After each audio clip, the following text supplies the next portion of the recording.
Hello and welcome to NASCAR Diecasts Licensing Should Be Made Part 2 of 2018.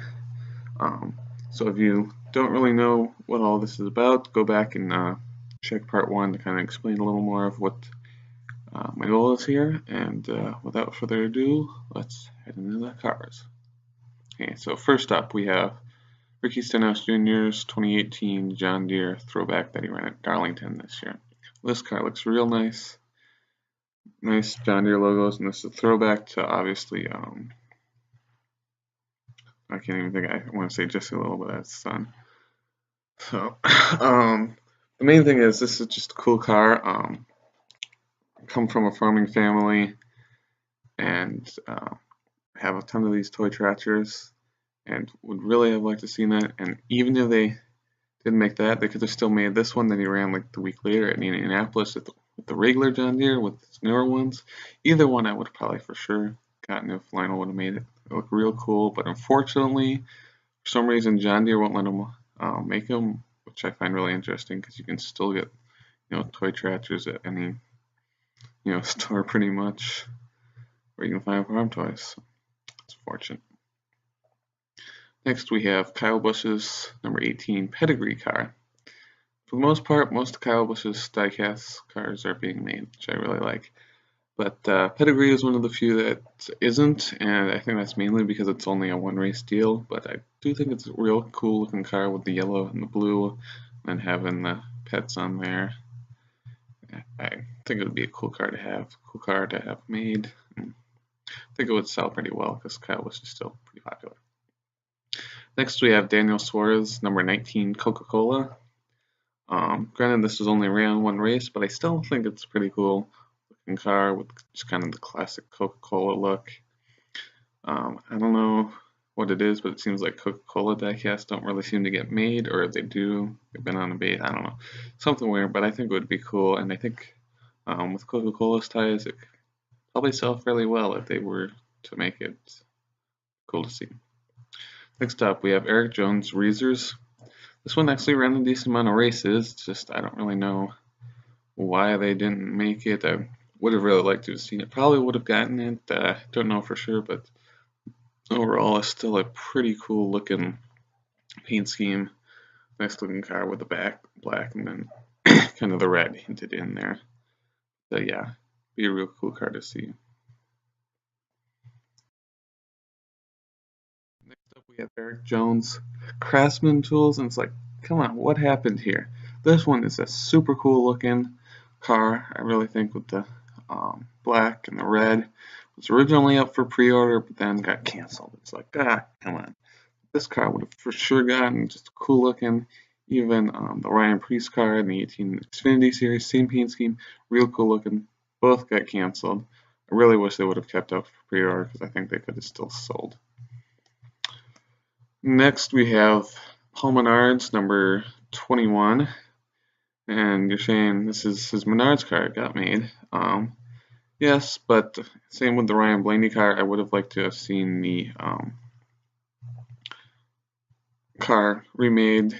I don't really care the sponsor on the hood, but mainly just with the white numbers, just to kind of update it. But I'm thinking probably going to stick to the similar paint scheme and just do the white numbers for next year. Next up, we have Joey Logano's Pennzoil throwback from Darlington, and this would have been nice to see. It originally was up for pre-order, but then got canceled in the 1/64 scale. I think would have been a nice one. I think a lot of people really liked it as a throwback to Steve Park, and I think it still could have sold quite a bit. But unfortunately, it did get canceled in the 1/64 scale. But I believe it's still up in 124. Next we have William Byron's Exalta Imran car. And this was originally up for pre-order as well, but then got canceled, and I really wish it would have kept up. I really thought it was a cool looking car. It really reminded me of his Exalta car in the Xfinity Series last year, so I think that was just a cool paint scheme look and everything. Kind of would have liked that. Unfortunately, it was a one race deal, and I think that part may have been the part that people didn't get. Next is William Byron's Hertz, and you're saying, well, this was made. Yes and no, because his Hertz car was made, but that was the original one that only ran, I believe, in the All-Star Open. And then they decided to change the paint scheme and put in the black numbers with basically just the basic white. I really would have kind of liked to see this, but fortunately this is the paint scheme for next year, and that will probably most likely be getting made. And then the same thing goes here for William Byron's 24 UniFirst. Granted, the only thing they changed was the numbers on the sides there from white to black. Still, would have kind of liked to see this rather than that, because the one with the white numbers was never actually raced in a race. First race they ran this, it was changed, but fortunately again, this is the paint scheme for next year, and hopefully that will be getting made. So save your money for that, I'd say. Next is Ryan Newman's number 31 Kuma. Granted, this I believe was only ran one race, but I think it's still a fairly cool looking car.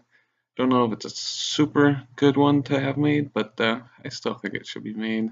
Still pretty cool looking. Just nice with the blue and the black and the white overall.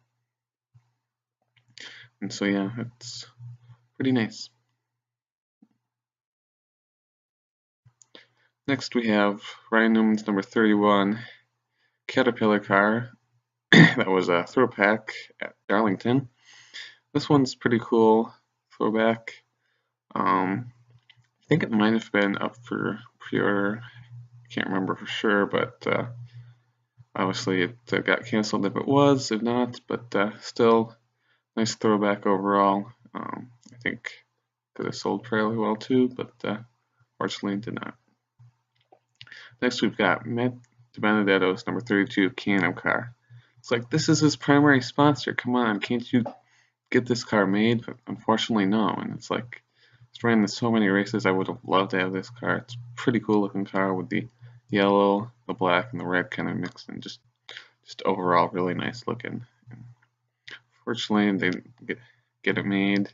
Never was up for order, so I don't know what's going on, but I would really love to see this. Next we have Matt DiBenedetto's number 32 Zynga Poker car.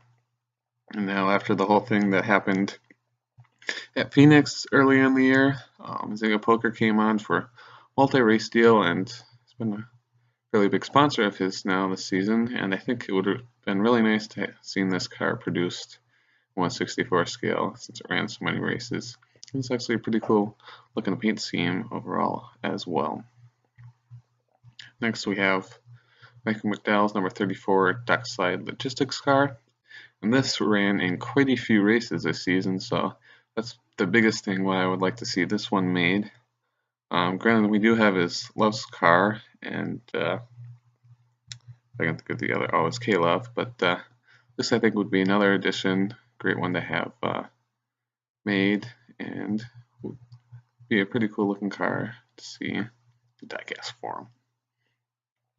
Next we have Chris Buescher's number 37 Kleenex car that he ran at Daytona. Granted, I believe it was only in the one race, but it's still a pretty cool looking car overall. Originally was up for pre-order. I was really excited to see this one. I was gonna get it, but then unfortunately got canceled, and now is not being made at all, which I really wish it would have, because I think it's a really cool diecast overall.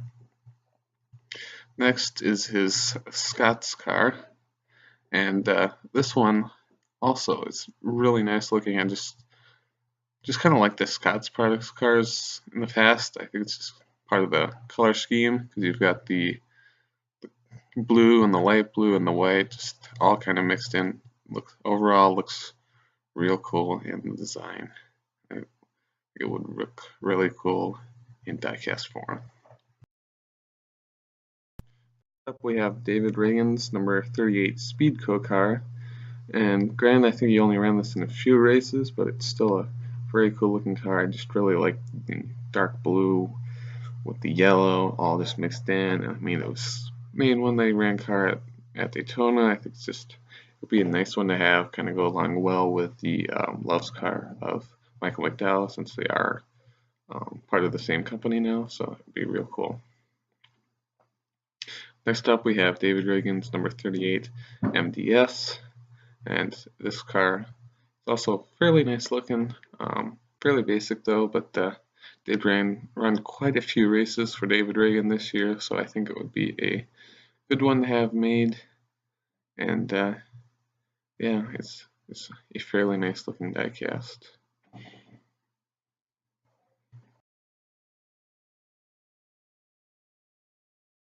And that is the end of part 2 here, all the way up through David Reagan's car. So again, anything you guys agree, disagree, think should be made, so on, etc.